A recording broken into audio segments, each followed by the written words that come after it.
قیامت سے پہلے جو ایک عظیم الشان واقعہ رونما ہوگا زمین پر، اور امام زمانہ علیہ الصلوۃ والسلام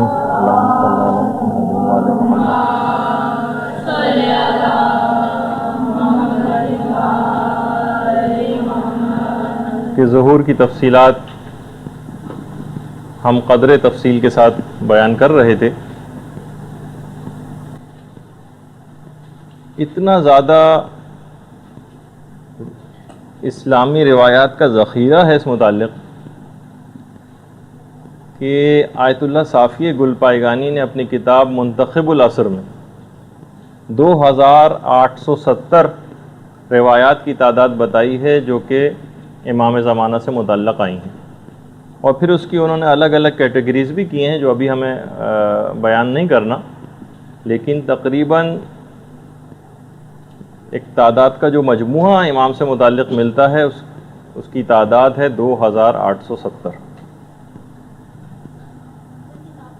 منتخب العصر آیت اللہ صافی گل پائگانی کی کتاب، طالبات جس وقت ایران گئی تھیں تو آیت اللہ صافی گل پائگانی سے ملاقات بھی ہوئی تھی، ان کی کتاب ہے۔ اچھا، ہم کچھ ایسی علامات کا بھی تذکرہ کر رہے تھے جو کہ پوری ہو چکی ہیں یا جس کا مستقبل قریب کے اندر پورے ہونے کا امکانات موجود ہیں۔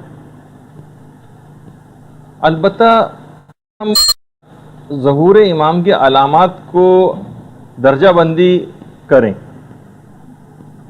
کہ اس زمانے کے لوگوں کے معاشرتی حالات کس طرح سے ہوں گے، سوشل ویلیوز کیا ہوں گی، ثقافتی طرز عمل کیا ہوگا وغیرہ وغیرہ، تو اس کا تو جب مطالعہ کرتے ہیں تو روایت میں شاید ہی بلکہ ایک حدیث بھی ایسی نہیں ملتی کہ جو نشانی پوری نہ ہو چکی ہو۔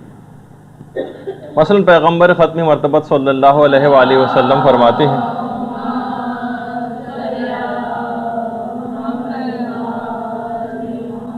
کہ جب تمہارے صاحب رائے لوگ فاسق ہو جائیں گے، یہ آخری زمانے کی نشانیاں سب بتائی گئی، صاحب الرائے لوگ فاسق ہو جائیں گے، یعنی جو پڑھے لکھے لوگ ہیں، جو معاشرے کے اندر پڑھے لکھے مشہور ہیں، یہ فاسق و فاجر بن جائیں۔ ہم دیکھتے ہیں معاشرے کے اندر جو جتنا زیادہ دنیاوی علم کے اندر آگے بڑھ جاتا ہے اور صاحب الرائے ہو جاتا ہے، وہ عمل سے بڑا دور نظر آتا ہے، داڑھی اس کی منڈی ہوئی ہوتی ہے، عورت اگر کوئی ایسی ہے تو وہ بے پردہ ہوتی ہے۔ صاحب الرائے جب تمہارے فاسق ہو جائیں، اور پیغمبر فرماتے ہیں جب تمہیں سوائے بخیل سرمایہ دار کے، دنیا پرست عالموں کے، فاسق و فاجر بوڑھوں کے، بے حیا لڑکوں کے اور احمق عورتوں کے علاوہ کوئی نظر ہی نہیں آئے گا۔ دیکھیے پیغمبر اسلام کے الفاظ جو انہوں نے خصوصیات بتائی ہیں، بخیل سرمایہ داروں کے علاوہ کوئی نظر نہیں آئے گا، دنیا پرست عالموں کے علاوہ کوئی نظر نہیں آئے گا، فاسق و فاجر بوڑھوں کے علاوہ کوئی نظر نہیں آئے گا، بے حیا لڑکوں کے علاوہ کوئی نظر نہیں آئے گا، اور احمق عورتوں کے علاوہ کوئی نظر نہیں آئے گا۔ سلمان فارسی کھڑے ہو جاتے ہیں، پیغمبر اسلام ایسا کب ہوگا؟ پیغمبر نے فرمایا جب دین تمہاری زبانوں کی حد تک رہ جائے گا، اور پھر پیغمبر نے اور علامتیں بھی بتائیں۔ جب اور علامتیں ذکر کی بڑے تفصیل کے ساتھ، میں تو بہت مختصر کر کے چیدہ پیش کر رہا ہوں، تو صحابہ کا ایک گروہ اور کھڑا ہو گیا، کہا کہ یا رسول اللہ آخر ایسا کب ہوگا جو آپ بتا رہے ہیں؟ پیغمبر نے فرمایا کہ جب نمازوں میں تاخیر کی جائے گی، اول وقت پہ لوگ نماز نہیں پڑھیں گے، نمازوں میں جب تاخیر کی جائے گی، مرد اپنی بیویوں کی اطاعت کرنے لگیں گے، عورتیں جب بے حیا ہو جائیں گی اور تکبر دلوں کے اندر داخل ہو جائے گا، اس طرح سے جس طریقے سے زہر جسموں کے اندر داخل ہو جاتا ہے، جب لوگ فرائض دینیہ کو حقیر سمجھنے لگیں گے، کوئی امپورٹنس ہی نہیں دیں گے کہ یہ سب چیزیں بھی کتنی اہم ہیں، اگر کوئی کرنے بھی جائے گا تو اس کا مذاق اڑایا جائے گا کہ آج کل کے دور میں بھلا کیسے ممکن ہے۔ جب فرائض دینیہ لوگ حقیر سمجھنے لگیں گے، اور جب سرمایہ دار پیسوں کی بنا پر اپنی تعریف کی خواہش کرنے لگیں گے، ان کی زبانیں پیغمبر فرماتے ہیں کہ شہد سے زیادہ شیریں ہوں گی ان کی گفتار اور گفتگو، لیکن ان کے دل حنظل سے زیادہ کڑوے ہوں گے۔ بہار الانوار میں پوری روایات ہیں اس سلسلے میں۔ اچھا، ایک اور روایت بھی ہے جو کہ پیغمبر اسلام ہی سے مروی ہے، اور حضرت سلمان فارسی جس کے راوی، کہ پیغمبر نے فرمایا لوگ اس زمانے میں غیر خدا کے لیے علم فقہ کو حاصل کریں گے، اپنی معاشرے کے اندر ایک نام و نمود کے لیے، بڑائی کے لیے، اپنی معلومات کا رعب جھاڑنے کے لیے غیر خدا کے لیے علم دین کو حاصل کریں گے، علم فقہ کو حاصل کریں گے۔ دنیا کی طرف اس زمانے میں لوگ شدید میلان رکھتے ہوں گے، ان کا دلی جھکاؤ بہت زیادہ دنیا کی طرف ہوگا، لوگ امر و نہی سے نفرت کرنے لگیں گے، ورنہ اگر اصولاً دیکھا جائے تو ہمیں اس کا شکریہ ادا کرنا چاہیے جو ہمارے اعمال کی اصلاح کے لیے کوئی بات کہے۔ لوگ نفرت کرنے لگیں گے اس سے، امر و نہی کرنے والوں سے، امر و نہی سے لوگوں کو نفرت ہو جائے گی۔ انسانی مسائل پر وہ لوگ گفتگو کرنے لگیں گے جو اس کے اہل نہیں ہوں گے۔ باقاعدہ کتنے ہی آن لائن قسم کے پروگرام ٹی وی پر آتے ہیں جس میں ہم ایسے لوگوں کو دیکھتے ہیں کہ جو اس گفتگو کے اہل ہی نہیں ہیں اور وہ گفتگو کر رہے ہیں۔ تفسیر قمی کے اندر باقاعدہ پوری روایت ہے جس میں پیغمبر نے ساری شرطیں بتائیں۔ پھر پیغمبر فرماتے ہیں کہ مسلمان لوگ اپنے علماء سے نفرت کرنے لگیں گے، لوگ دولت کے لیے شادیاں کریں گے، اس زمانے میں جو پست لوگ ہیں وہ بلند ہو جائیں گے اور بلند لوگ جو ہیں وہ پست ہو جائیں گے۔ خدا کی قسم، پیغمبر فرماتے ہیں خدا کی قسم میں نے تم سے کوئی بات نہیں چھپائی ہے اور نہ ہی میں نے کوئی جھوٹ بولا ہے، معاذ اللہ۔ پیغمبر دیکھیں کتنی شدت کے ساتھ اس بات کو عرض کر رہے ہیں۔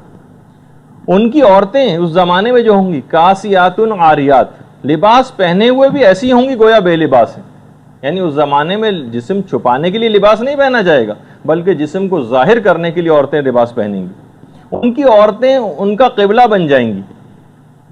اکثر علماء نے اس کے یہ تعبیر بھی پیش کی ہے، ایک تو یہ کہ لوگ ان کی باتیں ہر صورت میں ماننے لگیں گے، ہر غلط بات کو، اور دوسرا یہ بھی ہے کہ جو جس طریقے سے کہ مغربی تہذیب ہے کہ ہر جگہ عورتوں کو آگے کیا جاتا ہے، یعنی لیڈیز فرسٹ، عورتیں ان کا قبلہ ہو جائیں گی۔ لا مسلمین ولا نصارا، اس زمانے میں لوگ یہ جو افراد ہوں گے نہ یہ مسلمان ہوں گے اور نہ یہ عیسائی ہوں گے۔ ویسے تو آپ کے علم میں ہے کہ بہرحال علماء نے ایک مثال بھی لکھی ہے اس کی کہ بہرحال ٹائی کا پہننا حرام تو نہیں، لیکن بہرحال ٹائی عیسائیت کا ایک شعار تو ہے۔ اس زمانے میں لوگ اتنی ثقافت سے عیسائیت کی اتنی مروب ہو جائیں گے کہ طرز عمل پورا وہ طریقہ کار اختیار کر لیں گے کہ لوگ جب وہ ٹائی اگر وہ پہنے ہوئے ان کو دیکھیں اور ان سے پوچھیں کہ کیا آپ عیسائی ہیں تو وہ کہے گا کہ نہیں میں تو عیسائی نہیں ہوں، اور اگر اس سے پوچھا جائے گا مسلمان تو اگر وہ ہاں بھی کہے گا تو بھی اس کا طرز عمل اور ثقافت اس کے قول کی نفی کر رہا ہوگا۔ لا مسلمین ولا نصارا، نہ ایسے لوگ مسلمان ہوں گے اور نہ ہی عیسائی ہوں گے۔ علماء نے کہا کہ عیسائیت کا کیونکہ اس زمانے میں بہت زیادہ ہمارے جو دور ہے اس کے اندر ان کی ثقافت کتنی زیادہ چھا گئی ہے، ورنہ لا مسلمین نہ مسلمان ہوں گے اور نہ یہودی، یہ والا جملہ بھی آ سکتا تھا، لیکن عیسائیوں کا خاص طور پر تذکر آیا۔ اسی طریقے سے پیغمبر اسلام نے یہ بات بھی ارشاد فرمائی کہ ایسا زمانہ آئے گا جب ائمہ کی قبور کو لوگ خراب کر دیں گے، قبابل ائمہ بالبنادق، بندوقوں کے ذریعے ائمہ کی قبور کو خراب کیا جائے گا۔ کتنے معاشرے ہم دیکھ رہے ہیں آج کل کے دور کے اندر باقاعدہ بالبنادق، بندوقوں کے ذریعے، یہ روایت کے اندر تذکرہ آیا۔ ابو ذر سے ایک اور روایت ہے آخری زمانے کے سلسلے میں کہ پیغمبر اسلام نے فرمایا کہ لوگ سود کے استعمال سے بالکل نہ شرمائیں گے۔ باقاعدہ بڑا فخریہ بیان کیا جائے گا کہ مثلا ہماری فلاں بینک کے اندر جاب ہے اور یہ ان کا عہدہ ہے اور فلاں پریولیجز ان کو وہاں سے مل رہے ہیں، اور لوگ ایسی اسکیموں کے اندر پیسہ لگا کے اور سود کو حاصل کریں گے۔ لوگ سود کے استعمال سے نہیں شرمائیں گے۔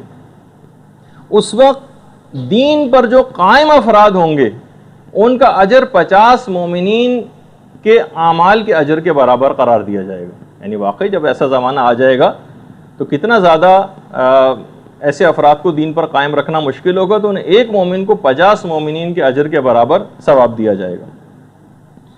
ابن مسعود کی ایک اور روایت میں پیغمبر اسلام نے فرمایا کہ اس زمانے میں عورتوں کا مہر اور گھوڑوں کی قیمت، دوسرے الفاظ میں گاڑیوں کی قیمت، اس میں اتنا زیادہ اضافہ ہو جائے گا کہ پھر اس کے بعد پھر قیامت تک اس کے اندر کوئی کمی واقع نہ ہوگی۔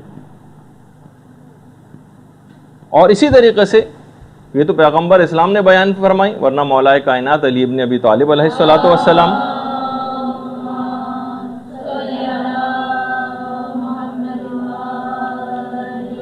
مولا فرماتے ہیں لوگ دین کو غیر دین کے لیے حاصل کریں گے، یعنی آخرت کہ بجائے دنیا کے ذریعے دین کو حاصل کریں گے، دین کو غیر دین کے لیے حاصل کریں گے، اور دنیا کے کاموں کو آخرت کے کاموں پر مقدم کر دیں گے۔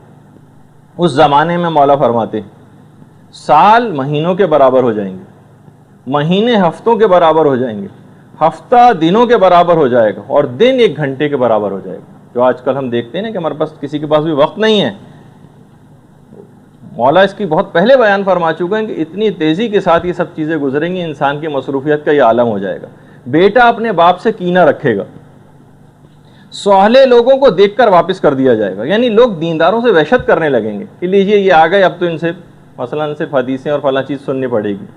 لوگ دینداروں سے سوہلے افراد کو دیکھ کر واپس کر دیں گے، یعنی ان سے وحشت محسوس کریں گے۔ گناہ گاروں کا استقبال کیا جائے گا، جیسے کہ ہم معاشرے کے اندر نظر بھی آتا ہے۔ باپ اپنی اولاد کے برے افعال کو دیکھ کر خوش ہوگا، اور اس کے بعد فرمایا یا ویل لبلدان السندھ والہند، امام فرماتے ہیں کہ وائے ہو سندھ کے اور ہندوستان کے شہروں پر کہ کتنا زیادہ قتل و غارت گری اور خرابی وہاں پر واقع ہوگی۔ ویل لبلدان سندھ والہند، یہ باقاعدہ دیکھیے مولا کائنات کے جملے۔ اور پھر اس کے بعد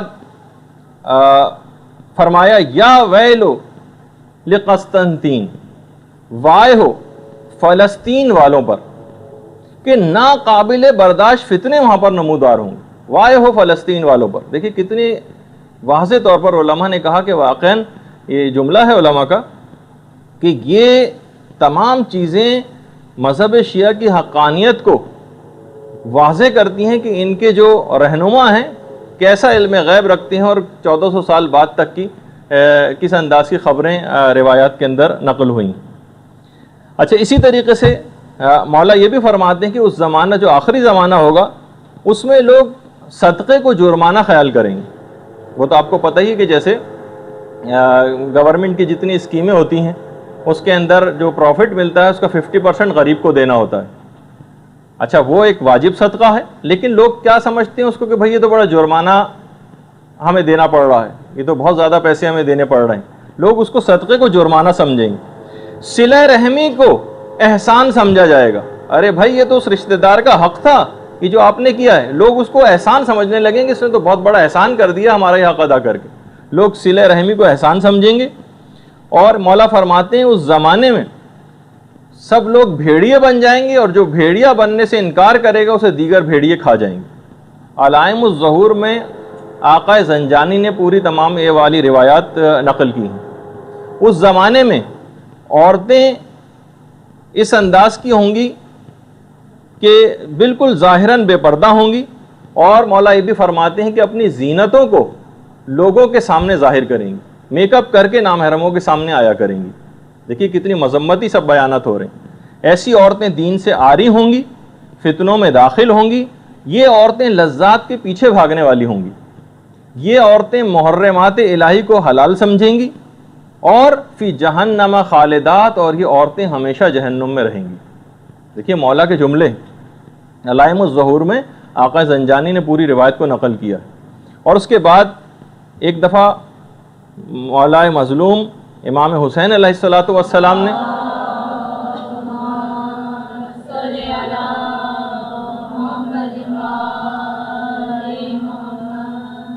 مولا علی سے پوچھا، مولا کائنات سے، یا امیر المومنین، اللہ آخر کب زمین کو ان ظالموں سے پاک کرے گا؟ اس وقت پھر مولا نے ارشاد فرمایا، جب قیام کرنے والا خراسان سے قیام کرے گا، جب خراسان سے قیام کرنے والا قیام کرے گا، وہ غالب الارض اور ملتان کے اوپر غلبہ حاصل کر لے گا۔ ہمارے پاکستان کے دیکھیے شہر کا نام آیا کہ کب امام کے ظہور کی علامت جو بتائی جا رہی ہے کہ آخر کب ظالموں سے زمین پاک ہوگی، تو امام نے فرمایا جب خراسان سے قیام کرے گا قیام کرنے والا، اور کوفے اور ملتان کے اوپر غلبے کو حاصل کر لے گا۔ اس کا مطلب ہے کہ مولا کا جو میں نے جس طرح پہلے جس کا اشارہ کیا تھا کہ جو روٹ بنتا ہے اس کے اندر ملتان بھی شامل۔ اسی طریقے سے ایک راوی کہتا ہے کہ ہم پانچویں امام محمد باقر علیہ الصلوۃ والسلام کی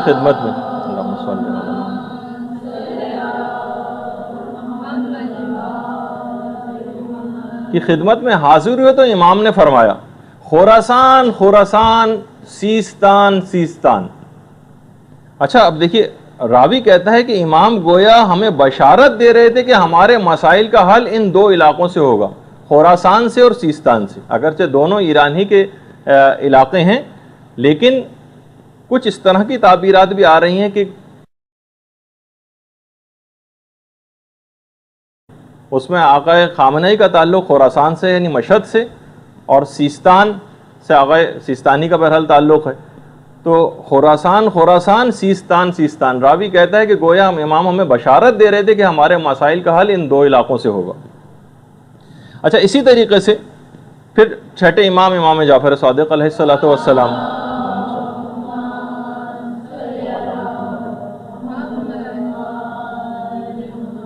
کہ جب تم دیکھو گے کہ امر و نہیں کرنے والوں کو ذلیل کیا جائے گا، اور جو فاسق افراد ہوں گے وہ خدا کے ناپسندیدہ افعال کے اندر بہت مقبول قرار پائیں گے۔ امر و نہیں کرنے والے تو ذلیل ہو رہے ہوں گے، لیکن فاسق و فاجر لوگ ٹی وی کے اوپر مثلا جتنے گلوکار اور گلوکارائیں اور اداکار اور اداکارائیں آتے ہیں، ان کا صرف زبان کے اوپر ایک ہی چیز کا بار بار تذکرہ ہوتا ہے کہ پروردگار کا بڑا شکر ہے کہ اس نے ہمیں بڑی عزت عطا کی۔ مقبول قرار پائیں گے فاسق و فاجر افراد، اور کثیر دولت ان امور کے اوپر خرچ کی جائے گی۔ چھٹے امام فرماتے ہیں کہ جن سے خدا سخت ناراض ہوتا ہے اس کے اوپر دولت کو خرچ کیا جائے گا۔ حکومت ایسے افراد کو ملے گی جو زیادہ پیسہ خرچ کرنا جانتے ہو، جو زیادہ پیسہ خرچ کرے گا اسے حکومت مل جایا کرے گی، جس کو آج کل کی اصطلاح میں ہارس ٹریڈنگ کہا جاتا ہے۔ جس کے پاس بھی اتنا پیسہ ہے وہ حکومت بنا سکتا ہے لوگوں کو دے کے۔ لہو و لعب کی جگہوں کی کثرت ہو جائے گی، امام فرماتے ہیں، اور کوئی ایسا نہ ہوگا جو ان جگہوں پر جانے کے لیے لوگوں کو منع کرے۔ بلکہ امام کا جملہ ایک اور بھی آگے، نہ صرف یہ کہ وہ منع نہیں کرے گا بلکہ منع کرنے کی جرت بھی نہ کرے گا، منع کرنے کی کوئی جرت نہیں کرے گا۔ قرآن کا سننا لوگوں کو گراں گزرے گا۔ آپ لگا کے دیکھ لیجئے کبھی، اگر روزانہ 5 6 7 دفعہ آپ کیسٹ کے اوپر ٹیپ ریکارڈر پہ لگاتی ہیں آپ قرآن کی تلاوت، تو ہر تھوڑی دیر بعد کوئی نہ کوئی آگے اس کو بند کر، لوگوں کو گراں گزرے گا۔ چاہے دل سے وہ ڈرتے ہیں انکار کرتے ہوئے، ظاہراً روکنا، لیکن کانوں کو وہ آوازیں لوگوں کو گراں گزریں گی۔ قرآن سننا گراں گزرے گا، ہاں البتہ باطل کی سماعت وہ لوگوں کو بڑی بھلی معلوم ہوگی۔ غیبت کے ذریعے باتوں میں نمک اور مزہ پیدا کیا جائے گا۔ دیکھیے کتنی علامتیں، یعنی کون سی علامت ہے کہ جو پوری نہیں ہوئی۔ اچھا، دولت رکھنے والے جو افراد ہوں گے وہ حقوق شرعیہ کو ادا نہ کریں گے، اور امام آگے فرماتے ہیں کہ علامتیں مسلسل ظاہر ہو رہی ہوں گی، مسلسل علامتیں پوری ہو رہی ہوں گی، مگر کوئی خوف زدہ ہونے والا نہ ہوگا۔ مال کو غیر شرعی امور میں صرف کیا جائے گا، کثیر مال کو غیر شرعی امور میں صرف کیا جائے گا، اور لوگ قلیل مال کو بھی اطاعت خدا میں خرچ نہ کریں گے۔ قلیل مال کو بھی والدین کی بے عزتی کی جائے گی، اور فرازی منبر سے تقوی کا درس دینے والے خود اپنی باتوں پر عامل نہ ہوں گے۔ پھر امام فرماتے ہیں کہ اوقات نماز کا استخفاف کیا جائے گا، لوگ پابندی وقت کے ساتھ نمازیں نہیں پڑھیں گے، اور صدقہ و خیرات سفارش پر دیے جائیں گے۔ کانٹیکٹس، ریفرنسز اگر ہیں تو آپ کو چیز ملے گی، سہم سادات ملے گا، اور ورنہ کوئی کتنا ہی مستحق کیوں نہ ہو اس کو کوئی چیز نہیں دی جائے گی۔ یہ عمل لوگ صدقہ و خیرات اور جو مظالم وغیرہ ہیں یہ خدا کی مرضی سے نہیں بلکہ لوگ ہم پائیں گے۔ روایت میں پھر ہے کہ انسان کی حاجتیں اتنی شدت اختیار کر جائیں گی کہ امام فرماتے ہیں لوگ ایک دوسرے سے نفرت کرنے لگیں گے اور ایک دوسرے کا انکار کرنے لگیں گے۔ راوی نے کہا کہ مولا یہ تو پھر بھی سمجھ آتا ہے کہ حاجتوں کی کثرت ہو جائے گی، لوگ ایک دوسرے سے نفرت کرنے لگیں گے، لیکن ایک دوسرے کے انکار کے کیا معنی یہ میری سمجھ میں نہیں آتی۔ امام نے فرمایا کہ جب کوئی برادر دینی کسی کے پاس کوئی حاجت لے کر جائے گا تو جس کے پاس حاجت لے کے جائے گا اس کا رویہ اس حاجت کو بیان کرنے کے بعد تبدیل ہو جائے گا، وہ اس طرح سے اس سے نہیں ملے گا جیسے حاجت بیان کرنے سے پہلے جس انداز سے ملا تھا. یعنی اب آپ دیکھیے کہ اس کا انداز گفتگو ہی پورا بدل جائے گا. اب بہرحال اتنی علامتیں ہیں کتنی بیان کی جائیں. آپ خود یعنی اگر علامتوں ہی کو دیکھیں تو تقریباً 10,000 سے زائد ہیں, اور آپ نے جس انداز سے ابھی کتنی علامتیں آپ کے سامنے جتنی بھی بیان ہوئیں, اتنا وقت نہیں کہ مکمل طور پر بیان کریں, ورنہ 2 3 4 نشستیں اسی کے اوپر چاہیے ہوں گی. لیکن واقعی کوئی ایسی علامت نظر نہیں آتی کہ جو اب پوری ہمیں ہوتی نظر نہ آ رہی ہو. اس لحاظ سے تو لگتا ہے کہ ظہور کا وقت بہت قریب ہے. اچھا, کیا ایک مسئلہ ہے علماء کے ہاں ہمارے کہ کیا امام کے ظہور کا وقت مقرر کرنا, وہ تو سب کو پتہ ہے کہ اس کو جھٹلایا جائے جو بھی ظہور کا وقت مقرر کرے, لیکن کیا اندازے لگائے جا سکتے ہیں؟ کیا رمزیہ طور پر یا اشارے کے طور پر امام کے ظہور کا کوئی وقت بتایا جا سکتا ہے؟ تو دیکھیے, بہرحال علماء نے کہا کہ اس سے مراد یہ ہے کہ جن روایات کے اندر بہت سختی کے ساتھ ممانعت آئی ہے ظہور کے وقت کو معین کرنے کی, مذمت کی,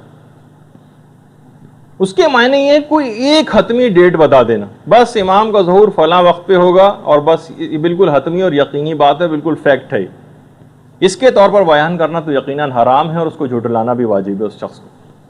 ہاں البتہ اندازے لگانا ہو سکتا ہے اس کے ساتھ. اب جتنی بھی باتیں اب آپ سنیں گے اس کے بعد, تو کہیں بھی معاشرے کے اندر بالکل سے حتمی طور پر پیش نہ کیجیے گا, کیونکہ میں نے جیسے پہلے بھی بتایا تھا روایات کے اندر کچھ اس میں اختلافات بھی ہوتے ہیں. مثلا جیسے ما واہو بے تقرید اوف اسلمی کے متعلق بیان ہوا تھا کہ اس کا تعلق تقرید سے ہوگا. ایک روایت میں ما واہو بے کویت کہ کویت سے اس کا تعلق ہوگا, کہ روایت میں یہ بھی ہے. تو کوئی ایک بات کو فیکٹ کے طور پر پیش کرنا یہ ممکن نہیں. بہرحال اندازے لگائے جا سکتے ہیں. اسی طریقے سے 5ویں امام کی ایک حدیث, امام محمد باقر علیہ الصلوۃ والسلام,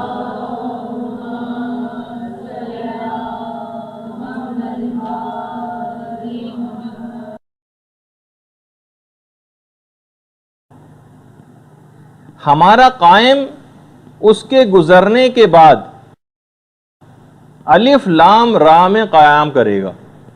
دیکھیے ایک حدیث جس کے اندر اب اس میں علماء نے اندازے لگانے شروع کی. علامہ مجلسی نے کہا کہ الف لام را میں قیام کرے گا بعد انقضاء, جب وہ الف لام جب وہ گزر جائے گا اس کے بعد قیام کرے گا.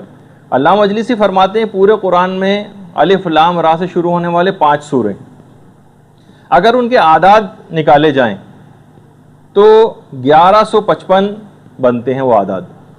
اور اگر ہو سکتا ہے کہ راوی سے صاحب ہونے کی بنیاد پر اگر اس میں ہم الف لام میم را بھی شامل کر لیں تو اس کے جب اعداد ملائے گئے تو 1426 بنا کہ اس کے بعد قیام ہوگا, اور آج کل 1427. اس لحاظ سے تو جو علامہ مجلسی کا اندازہ تھا اس سے بھی بس کچھ ہی بات آگے بڑھی. اور پرانے علماء نے جتنے اندازے لگائے ہیں اور علامہ مجلسی کے جو اندازے ہیں اس میں اگر ہم موجودہ اس کے اندر ایک امکان کے طور پر ایک پاسبلٹی ہے کہ اب سے لے کر 2025 کے درمیان میں ایک اندازہ ہے کہ امام کا ظہور متوقع ہے. علماء کی بات میں بتا رہا ہوں.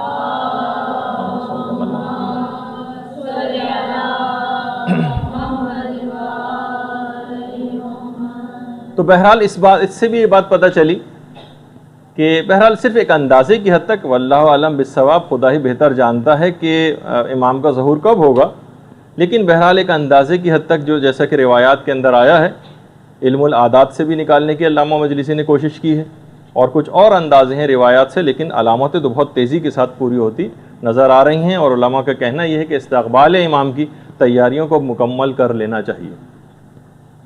اچھا, اب ہم تھوڑی سی بیان کر رہے تھے امام, یہ تو سمجھنے کے لحاظ سے ذرا تمہیدی گفتگو ہی ہوئی ہماری, لیکن ہم ایک سیریز کے اندر جو بہت سی باتیں بیان کر رہے تھے اس کے اندر ایک ذرا جب روایات کو ہم دیکھتے ہیں تو بہت زیادہ ظہور امام سے متصل سفیانی کا متعلق بہت زیادہ روایات آئیں. سفیانی آخر ہے کون؟ نام اس کا سفیانی نہیں, لگتا یہ ہے جو روایات سے بات پتہ چلتی وہ یہ ہے کہ سفیانی ایک عرب شخص ہوگا، عرب ہوگا، اور ایک جو آج کل نام نہاد so called Islamic heavyweights ہیں، مصر ہے، سعودی عرب ہے، امکان ہے کہ اس سے اس کا کوئی تعلق ہوگا۔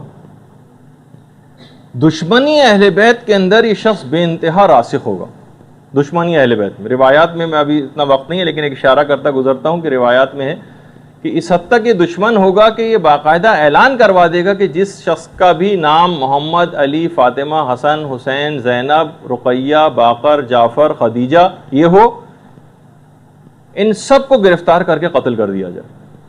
حتیٰ کہ یہ ایسے بچوں کو بھی نہیں چھوڑے گا، یہ ایسے بچوں کو بھی نہیں چھوڑے گا کہ جن کا یہ نام ہوگا، جن کا نام جو باقاعدہ روایتوں میں جملہ ہے کہ یہ تیل کو کھولانے کے بعد اس کے اندر بچوں کو ڈالے گا جو اس نام کے ہوں گے۔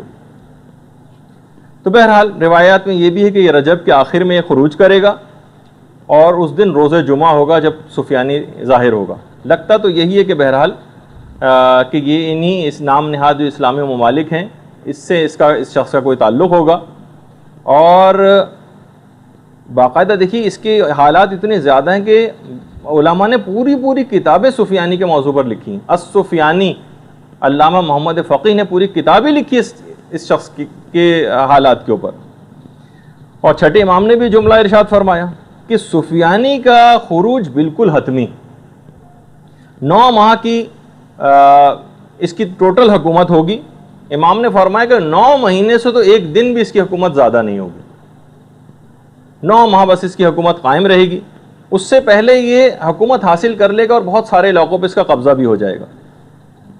امام 5ویں امام یہ بات بھی بیان فرماتے ہیں کہ سفیانی کا خروج اور ظہور امام ایک ہی سال کے واقعات ہیں، یعنی سفیانی کا خروج، ظہور امام اور سید خراسانی کا ظہور، یہ تینوں واقعات اس طرح سے پے در پے ہوں گے کہ روایت میں جس طرح تسبیح کے دانے ایک دوسرے کے بعد آتے چلے جاتے ہیں اس طرح سے ہوگا۔ بہار میں پوری تفصیل ہے اس کی۔ روایات میں یہ بھی ہے کہ یہ سفیانی جو عرب ہوگا جو اتنے زیادہ مظالم کرے گا اور پھر جنگیں لڑے گا، یہ بنو امیہ کی نسل سے ہوگا اور جگر خوارہ ہندا کی اولاد میں سے ہوگا۔ جو مشہد کے جو امام جمعہ و جماعت ہیں باقاعدہ انہوں نے تو خیر آج کل کی جو جگر خوارہ ہے اسے کونڈو لیزا رائس کو قرار دیا ہے کہ وہ ہے جگر خوارہ آج کل کے دور کی۔ خیر سفیانی اور ظہور امام ان دونوں میں فقط 6 مہینے کا فاصلہ ہوگا، جیسے کہ ہم نے پچھلی دفعہ اس کو ذکر کیا تھا۔ بعد میں بہرحال اس کی تفصیل ابھی آگے چل کے آئے گی کہ جب سفیانی کی امام سے جنگ ہوگی، سفیانی کو شکست ہو جائے گی، سفیانی کو گرفتار کر لیا، زندہ گرفتار ہو جائے گا سفیانی، اور امام کے اصحاب سفیانی کو گرفتار کر کے جب امام کی خدمت میں لے کر آئیں گے تو امام اس وقت نماز عشاء پڑھ رہے ہوں گے۔ امام کی نماز عشاء ختم ہونے کے بعد امام سفیانی کی طرف متوجہ ہوں گے۔ اس وقت سفیانی بہت زیادہ منت سماجت کرے گا اور معافی مانگے گا۔ امام اپنے اصحاب کی طرف متوجہ ہوں گے اور کہیں گے کہ تم بتاؤ کہ اب تم کیا کہتے ہو۔ امام کے اصحاب کہیں گے خدا کی قسم ہے مولا، ہم اس کے قتل سے کمتر پہ کسی چیز پر تیار نہیں ہوں گے، اس کو ہر صورت میں ہم قتل ہوتے دیکھنا چاہتے ہیں۔ کتنا خون ناحق اس شخص نے بہا دیا ہے، اب تعجب ہے کہ یہ معافی مانگتا ہے۔ امام ان کو فری ہینڈ دے دیں گے کہ جو چاہے پھر اس کے ساتھ تم سلوک کرو۔ بہرحال پھر اس کے بعد اس درندے کو قتل کر دیا جائے گا۔ اس کے قتل کے فوراً بعد سارے فتنے بالکل ختم ہو جائیں گے۔ اچھا لیکن اس سے پہلے، یہ تو ہم نے بالکل آخری اس کا انجام بتایا، اس سے پہلے کا جو روایت میں ہے کہ یہ شروع میں سفیانی کی حکومت، اچھا سفیانی شروع میں بڑا عادلانہ طریقے سے عربوں کا ایک ہیرو کے طور پر ابھر کر آئے گا کہ عربوں کے اندر لوگ کہیں گے کہ بھائی اس کے متعلق جو ہم نے باتیں سنی تھی تو ساری جھوٹی ہیں، تو بہت عادلانہ طور پر حکومت کر رہا ہے۔ لیکن اس کے بعد پھر وہ اپنے انداز و طریقے کو ظاہر کرے گا، اور بہرحال اس دور میں اس کی حکومت اردن، شام، فلسطین وغیرہ ان سب علاقوں کے اندر اس کی حکومت قائم ہو جائے گی۔ پھر یہ عراق پر حملہ کرے گا۔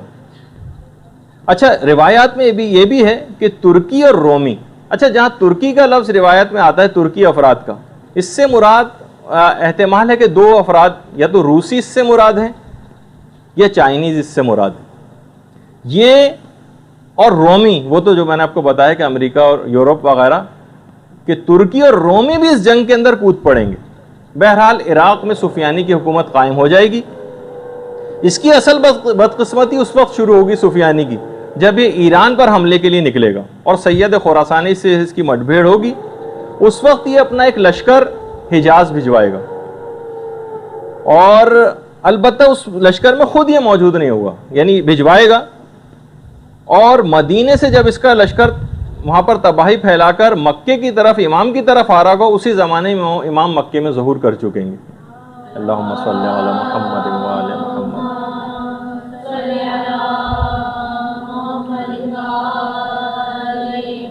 آپ اپنے ماننے والوں کو کہیں گے کہ سفیانی کے بارے میں جب تک میرے جد امجد کی دی ہوئی خبر کی تصدیق نہ ہو جائے تب تک میں مکے سے باہر نہیں جاؤں گا۔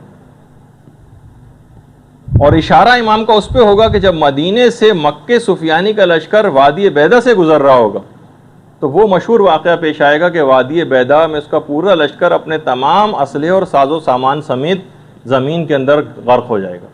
صرف دو افراد بچیں گے، ان کی بھی چہرے ان کے جسموں سے پھر جائیں گے، بالکل الٹی طرف ان کے چہرے ہو جائیں گے۔ صرف دو گواہ بچیں گے، ایک سفیانی کے لشکر کو جا کر خبر دے گا اور ایک امام کے پاس آ کر خبر دے گا۔ اچھا، جیسے کہ میں نے اس سے پہلے کہا کہ جس سفیانی کی حکومت اس سے پہلے ہی جارڈن میں، سیریا میں، عراق میں، فلسطین، ہر جگہ قائم ہو چکی ہوگی، بلکہ پورے جزیرہ نما عرب ہی پر قائم ہو چکی ہوگی۔ اس وقت اس کے بعد پھر افواج امام کے ساتھ جو اس کی جنگ ہوگی وہ رام اللہ میں ہوگی۔ امام کی افواج غالب آئیں گی، سفیانی گرفتار اور قتل ہوگا، جیسے کہ ابھی آپ نے سنا اس سے پہلے۔ سفیانی کے قتل کے بعد بہرحال تمام شہر آزاد ہو جائیں گے، امام عالمی حکومت کے قیام کا اعلان کر دیں گے۔ تاریخ ما بعد الظہور کے اندر پورے واقعات یہ تفصیل سے بیان کیے گئے۔ رام اللہ میں جو امام کی جنگ ہوگی اس میں رومی افواج بھی سفیانی کی مدد کے لیے آئیں گی۔ رام اللہ میں جنگ ہوگی اور رومی افواج، یعنی یہی مغربی طاقتوں کی جو اتحادی افواج ہیں، یہ وہاں پر موجود ہوں گی۔ اچھا، خود روایات کے اندر رام اللہ میں رومیوں کی آمد خود ایک امام کے ظہور کی علامات میں سے ایک ہے۔ رام اللہ میں رومیوں کی آمد یہ باقاعدہ علامات میں سے ایک ہے۔ اچھا، یہ جو رام اللہ کا جو لفظ ہے نا، رام اللہ کا جو علاقہ ہے یہ شام میں بھی ہے رام اللہ کے نام سے، اس کے علاوہ مصر میں بھی اور فلسطین میں بھی، ان تینوں جگہ ہے، لیکن زیادہ امکان اسی کا ہے کہ یہ فلسطین کی بات ہو رہی ہے۔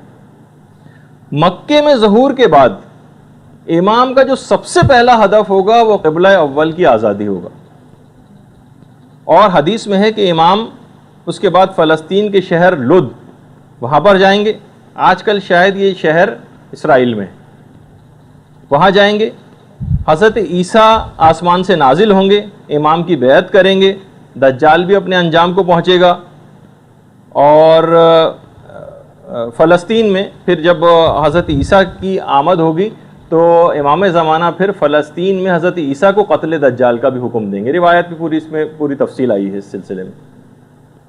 اچھا، جب سفیانی کی حکومت پورے پیک پر ہوگی، یعنی ظاہر ہے وہ بڑا مقبول بھی ہوگا، پوری عرب کے اوپر اس کی حکومت قائم ہو چکے گی، اس وقت امام سفیانی سے ملاقات کی خواہش ظاہر کریں گے، 1 to 1 ملاقات، اور امام کہیں گے کہ میں شخصی طور پر تم سے ملنا چاہتا ہوں۔ سفیانی عرب ہوگا، وہ بھی امام کے پاس بہرحال اس کی ملاقات ہوگی۔ 1 to 1 ملاقات میں امام سفیانی کو اس بات پر قائل کر لیں گے کہ وہ فلسطین کا علاقہ خالی کر دے، قدس کا علاقہ کو خالی کر دے۔ سفیانی مان جائے گا، لیکن جب اپنے ان لوگوں کے پاس جائے گا جو اس کے پشت پناہ ہوں گے تو سب اس کو شدید لعنت ملامت کریں گے۔ اچھا، وعدے سے اپنے پھر جائے گا، اور یہ بھی ہے کہ سفیانی کے جو پشت پناہ ہوں گے وہ یہودی اور رومی ہوں گے۔ دیکھیے، ہے سفیانی مسلمان عرب، لیکن اس کے پشت پناہ یہودی اور رومی ہوں گے روایت میں، اور بہرحال یہ اپنے اس وعدے کو توڑ دے گا۔ سفیانی کی شکست کے بعد وہ پورے واقعات ہوں گے، اور امام ہوائی راستے سے طیاروں کے جھرمٹ میں پھر عراق میں داخل ہوں گے۔ 5ویں امام یہ بیان فرماتے ہیں کہ عراق پہنچیں گے تو نور کے 7 قبوں میں ہوں گے، اور یہ پتہ نہیں ہوگا کہ امام اس میں سے کس کے اندر ہے. دیکھیے جو سیکیورٹی ریزن اس زمانے میں بھی ہوں گے، جیسے کہ آج کل بھی ہوتا ہے کہ کئی اگر ایسے ہوتے ہیں جو اہم ترین لوگ ہوتے ہیں، اس میں کچھ ڈمی طور پر بھی کچھ ایسے جہاز اور گاڑیاں ہوتی ہیں کہ پتہ نہیں چلتا کہ اس میں اہم شخصیت کس میں. امام پانچویں امام بھی بیان فرماتے ہیں کہ جب عراق میں اس نور کے ساتھ قبوں کے اندر داخل ہوں گے تو یہ معلوم نہیں ہوگا کہ ان میں سے کس میں امام ہے. اچھا بہرحال روایات میں یہ بھی ہے کہ براہ راست نجف میں نہیں اتریں گے. جب بھی وہاں سے چلیں گے تو براہ راست نجف میں نہیں اتریں گے، بلکہ لگتا ایسا ہے کہ کسی فوجی چھاونی میں یا پھر کربلا میں پہلے اتریں گے، اس کے بعد پھر دوبارہ وہاں سے اڑیں گے اور پھر نجف میں آئیں گے. اچھا ایک بات اور اس کے اندر بیان کر دی جائے کہ کیا امام بالکل اکیلے ہیں آج کل؟ روایات میں یہ ہے کہ امام کے ساتھ 30 افراد کی ایک جماعت ہر وقت رہتی. 30 افراد. اگر ان میں سے کوئی ایک بھی مر جاتا ہے تو فوراً دوسرا لے لیتا ہے. ظاہر ہے کہ جیسے میں نے پہلے کہا تھا کہ طول عمر امام زمانہ کا معجزہ ہے، ان کے اصحاب کا نہیں، سوائے 2 اصحاب کی جن کا آگے چل کے تذکرہ آنے والا ہے، خضر اور الیاس. لیکن اس کے علاوہ اور کسی کا معجزہ نہیں طول عمر. تو کوئی ایک بھی ان 30 میں سے انتقال اگر کر جاتا ہے تو فوراً دوسرا شخص اس کی جگہ لے لیتا ہے. اور چھٹے امام یہ بھی ارشاد فرماتے ہیں کہ قائم کے لیے ضروری ہے کہ وہ تنہا ہو، یعنی اس کو ان کی غیبت کے لیے ضروری ہے کہ امام تنہا ہو. البتہ بہترین رہائش گاہ طیبہ ہے، یعنی مدینے میں ہے ان کی، اور 30 افراد سے ملنے میں کوئی وحشت نہیں ہے. بہار الانوار کی 52ویں جلد کے اندر امام نے فرمایا کہ 30 افراد کے ملنے میں کوئی وحشت نہیں ہے. یعنی ایسا نہیں کہ امام بالکل اکیلے اور کسی ایک سے بھی نہ ملے، نہیں، 30 افراد کی ایک جماعت تو ہمیشہ ان کے ساتھ رہتی. ہاں امام کے تنہائی کے ایک دوست ہیں اور ان کا نام ہے حضرت خضر. 8ویں امام امام علی رضا علیہ الصلوۃ والسلام یہ فرماتے ہیں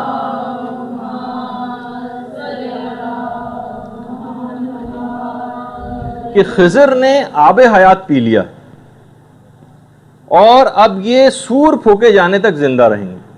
حضرت خضر ہمارے پاس آتے ہیں، ہمیں سلام کرتے ہیں، ہم ان کی آواز سنتے ہیں، ہم انہیں دیکھتے ہیں، اور جب بھی کبھی یاد کریں تو حضرت خضر حاضر ہو جاتے ہیں.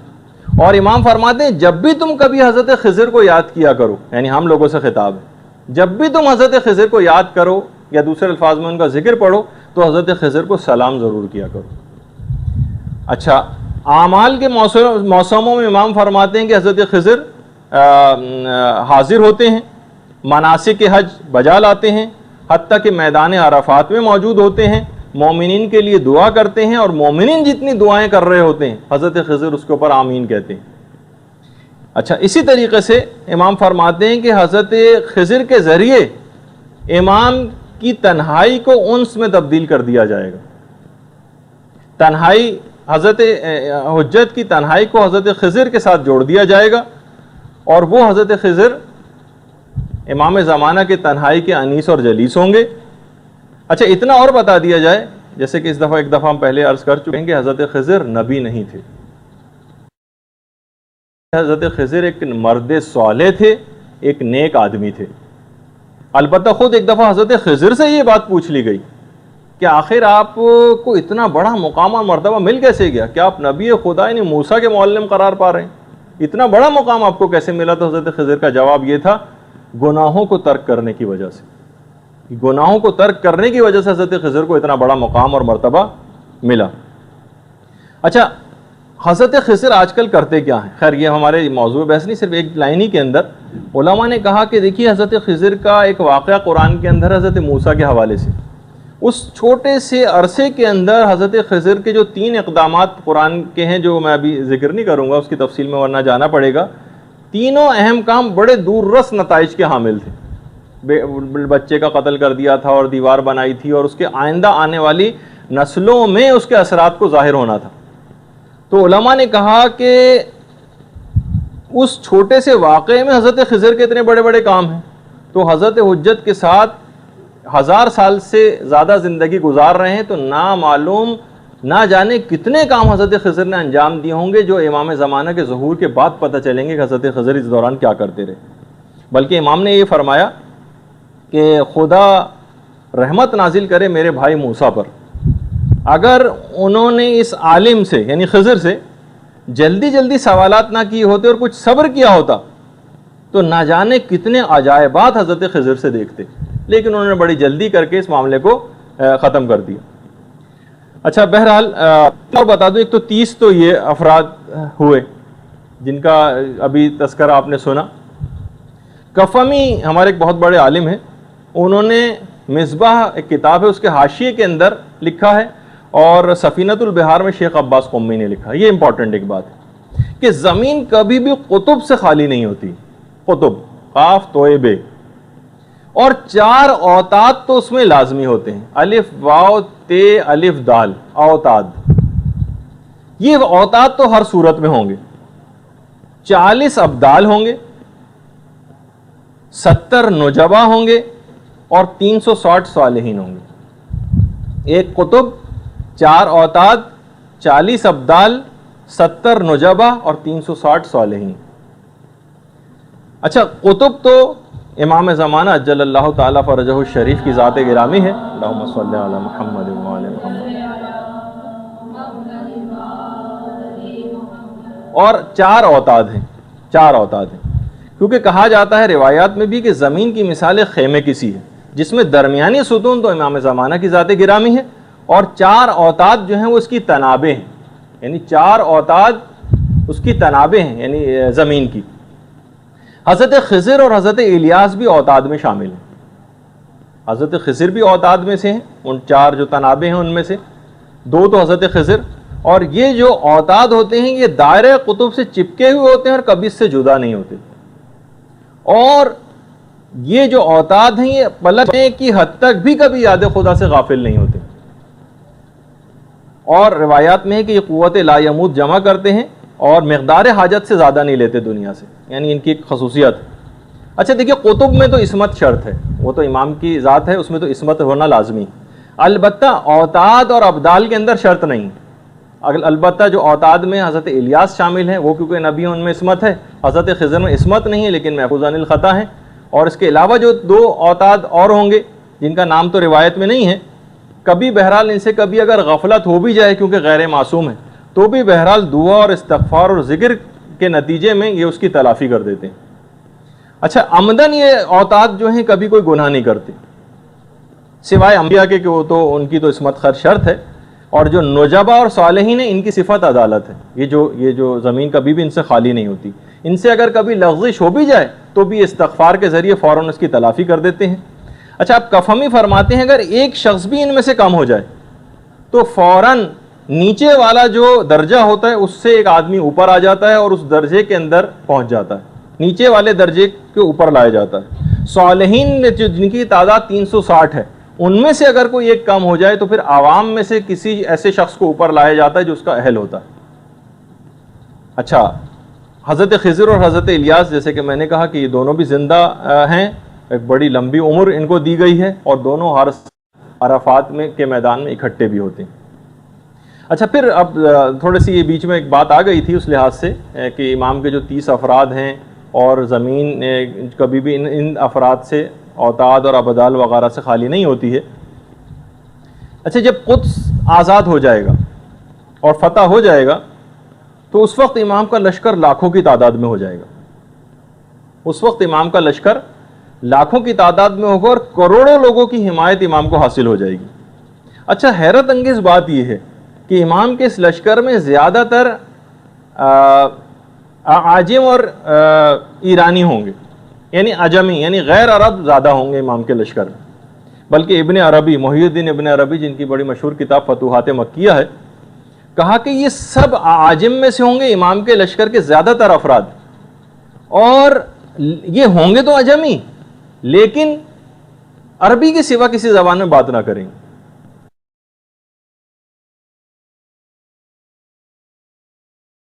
اچھا اسی طریقے سے امام کے جو 313 اصحاب ہوں گے ان کے متعلق بھی تھوڑی سی بات سن لیجیے کہ دیکھیے 313 کا عدد اسلامی تاریخ کے اندر واقعاً بڑا ایک معنویت رکھتا ہے. خود اس عدد کے اندر ایک عجیب و غریب بات ہے. جنگ بدر میں بھی مسلمانوں کی تعداد 313 تھی. اگر تمام شہدائے کربلا کو کیلکولیٹ کیا جائے، مشہور تو یہ ہے کہ وہ 72 تھے، جی نہیں، ان کی تعداد بھی 313 ہی تھی.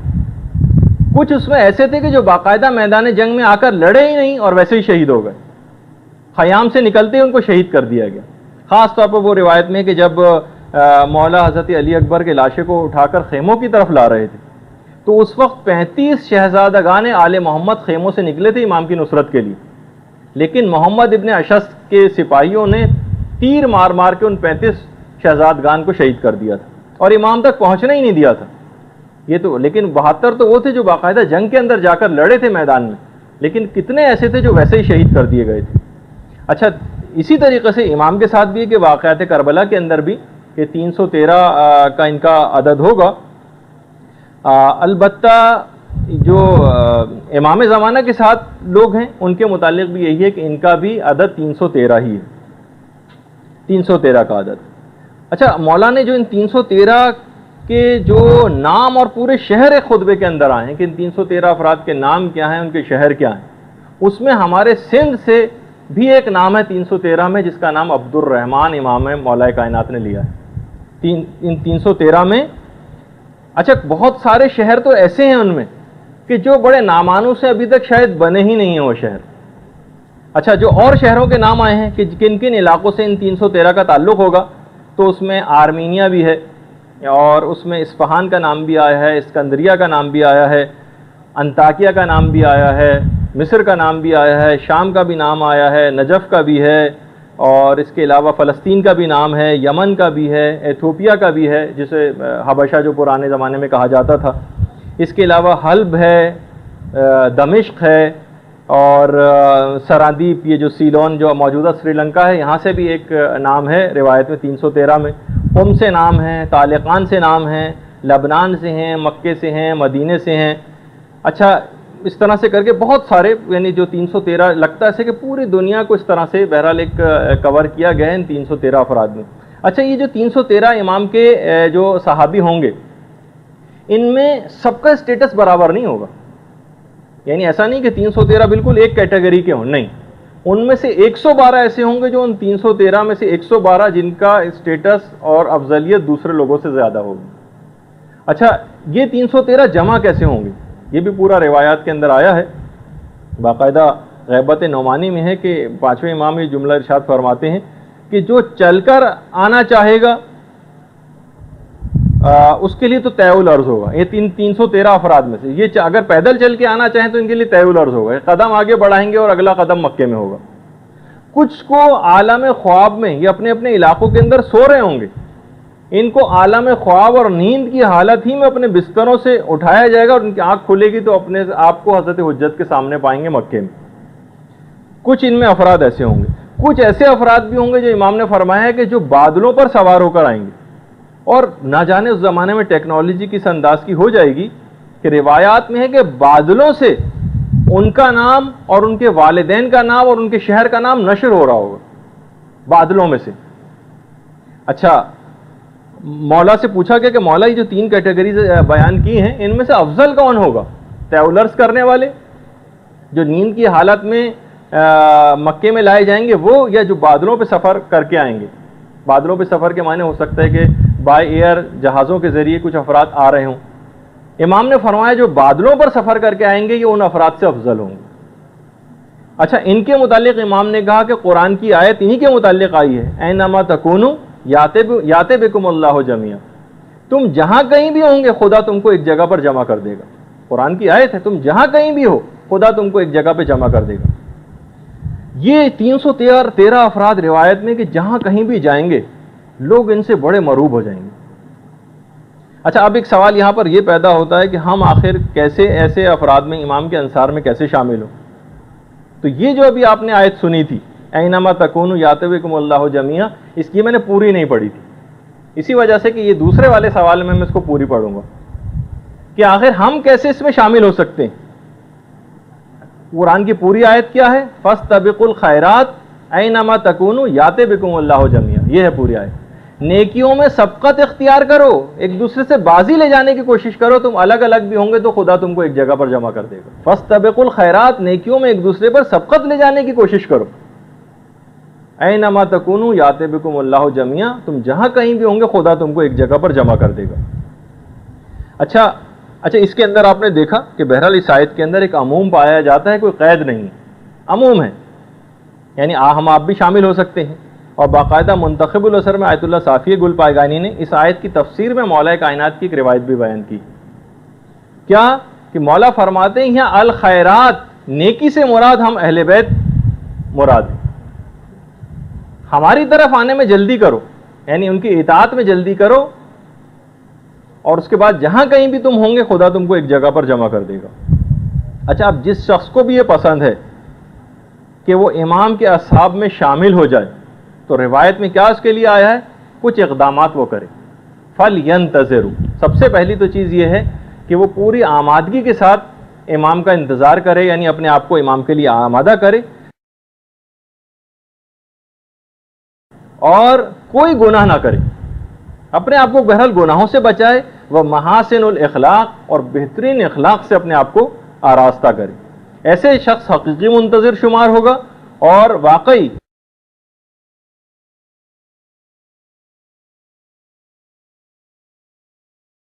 اور اس کا اگر وہ شخص مر بھی گیا اور امام زمانہ کا ظہور اس کے بعد ہوا تو اس کو بالکل وہی ثواب ملے گا جو اگر وہ امام زمانہ کے ظہور کو پا لیتا، تو بالکل وہی ثواب اس کو ملے گا۔ اچھا، یہ جو 313 افراد امام کے پاس ہوں گے، یہ پہنچ جائیں گے امام کے پاس، لیکن امام اس وقت تک مکے سے باہر نہیں جائیں گے جب تک کہ امام کے پاس 10,000 کی تعداد نہ ہو جائے۔ چھٹے امام سے پوچھا گیا راوی نے کہ مولا کیا یہ جو 313 افراد کیا فقط یہی ہوں گے؟ امام نے کہا نہیں، امام جو ہمارا قائم جو ہوگا جب تک مکے سے باہر نہیں جائے گا جب تک کافی ساری اس کے پاس طاقت جمع نہ ہو جائے، اور کافی طاقت 10,000 سے کم پہ حاصل نہیں ہوتی، مناسب اور کافی طاقت۔ اور اس کے بعد پھر روایات ہیں کہ امام جو بیعت لیں گے تو 27 باتوں کے اوپر بیعت لی جائے گی، یعنی ہم سے 27 باتوں کا عہد لیں گے، اسی کے اوپر بیعت لیں گے، اور ان 27 باتوں کا عہد لینے کے بعد 7 باتوں کا عہد اپنے ماننے والوں سے کریں گے کہ میں بھی یہ تمہارے ساتھ یہ کروں گا۔ اس کی ابھی تو 8 باتوں کا، بلکہ اس کا ابھی موقع نہیں ہے بیان کرنے کا، لیکن چند ایک صرف بیان کر دیتا ہوں۔ پہلی جو عہد ہم سے لیا جائے گا کہ ہم کسی مسلمان کو کوئی برا نہ کہیں گے، یعنی غیبت نہ کرنے کا عہد لیں گے کہ غیبت کوئی شخص دوسرے کی نہیں کرے گا، مسلمان کو برا بھلا نہ کہیں گے، ضرورت سے زائد مال کو جمع نہ کریں گے، یعنی جہاں ضرورت سے زائد جمع ہوا فوراً مستحقین کے اندر تقسیم کر دیں گے، کوئی چیز ذخیرہ نہیں کی جائے گی جو ضرورت سے زیادہ ہو۔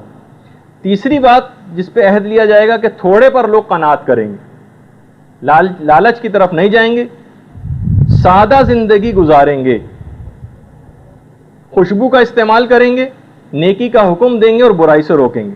اس کے بعد خود امام اپنے انصار سے بھی بہت سارے وعدے کریں گے، کہا کہ جیسا تم لباس پہنتے ہو ایسا لباس میں پہنوں گا، جیسے تم زندگی گزارتے ہو ایسی زندگی میں گزاروں گا، جیسی سواری تمہارے پاس ہوگی ایسی سواری میرے پاس ہوگی۔ اور امام اس بات کا بھی عہد کریں گے کہ میرے پاس آنے کے لیے کوئی حاجب اور کوئی گارڈ مقرر نہیں